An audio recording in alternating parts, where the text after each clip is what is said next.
kita, di bawah telapak kaki kita, satu handphone kita berdiri. Ya halo, Akang, kamu masih di mana? Akang masih video call? Ya. Halo, jamaah, repot apa repot?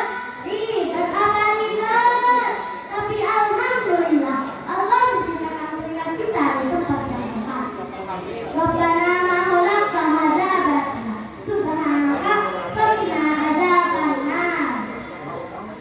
Salawat beriringan salat terbaik kita sanjungkan kepada kekasih kita, siapa lagi kalau bukan kita, Nabi besar Muhammad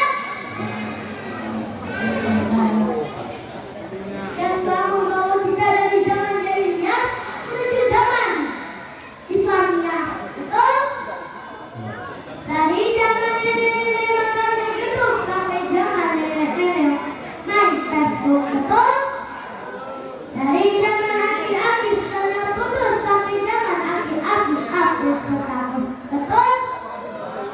Berkat jasa beliau, kita menjadi tahu bahwa betapa pentingnya berbakti kepada kedua orang tua. Allah berfirman dalam Al-Quran surah Al-Isra ayat 23.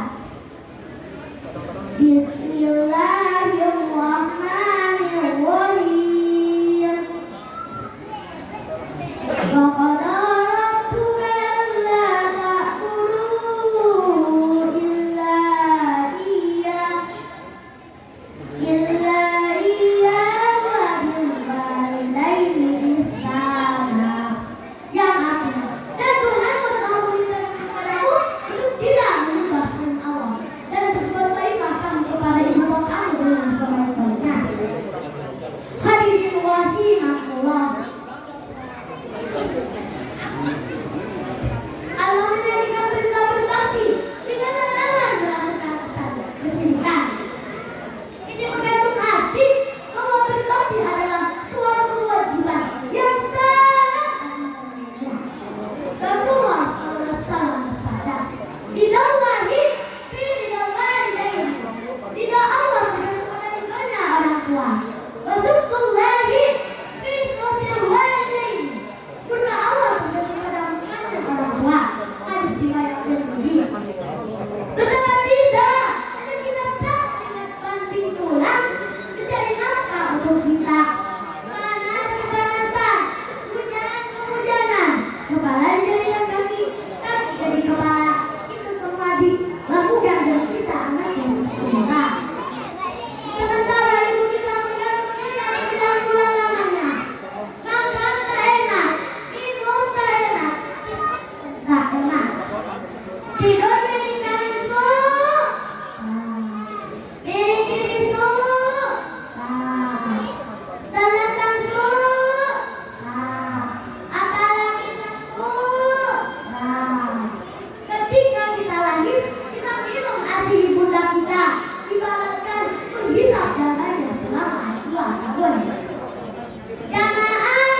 wabarakatuh.